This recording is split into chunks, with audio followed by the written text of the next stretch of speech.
Romans 15:13 says this. It says, "May the God of hope fill you with all joy and peace in believing, so that by the power of the Holy Spirit you may abound in hope."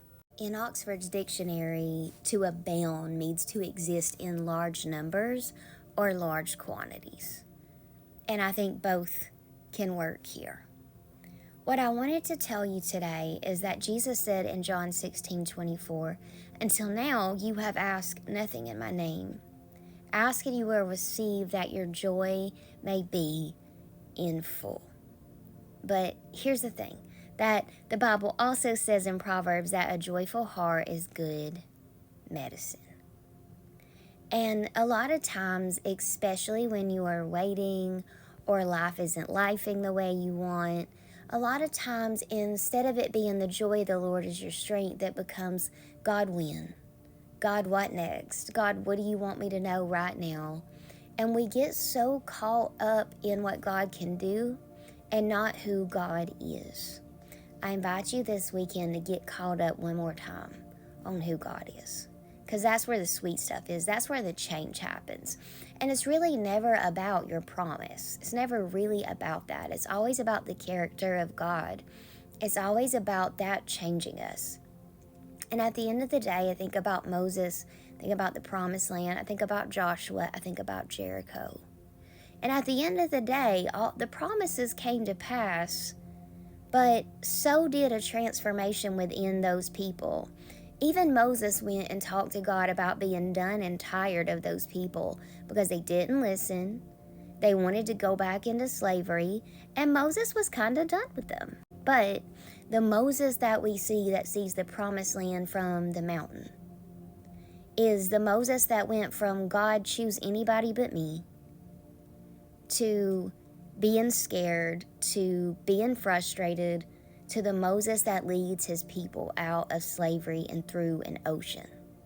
That's two totally different people. So even though you think that you're waiting on a promise, a lot of times what you're waiting on is God to work out all the fruits of the Spirit in you.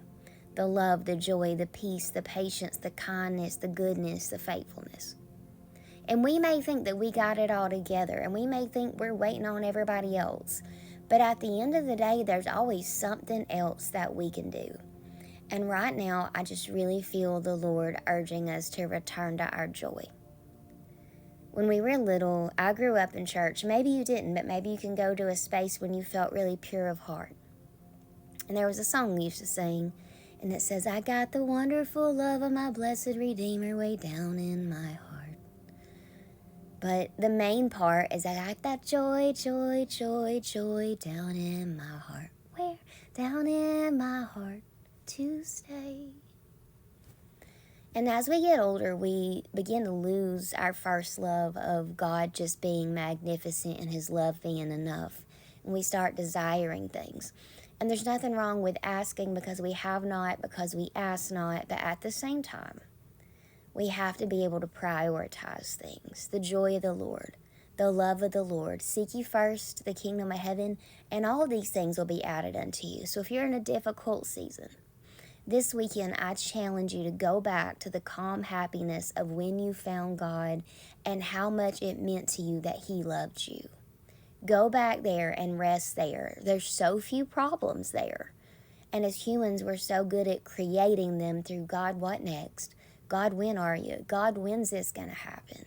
When at the end of the day, if we go back to being like children, like the Bible talks about, we will once again find our joy, and all of those things will just be things that the Lord promised us, and we'll trust and believe in them, and we'll have faith like the persistent widow, like a friend told me.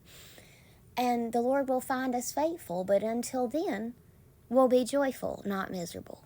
We'll be joyful, not doubting. We'll be joyful and not sobbing at 2 a.m. Go find your joy in Jesus, because the joy that you have in Jesus will carry you through your life.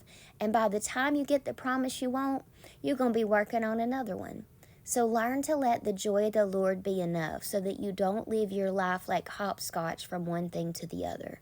Glory to glory is fine, but always make sure that at the root of it all is that God is your God, is your God, is your God. And if you've got that, then you've got everything that you're ever gonna need.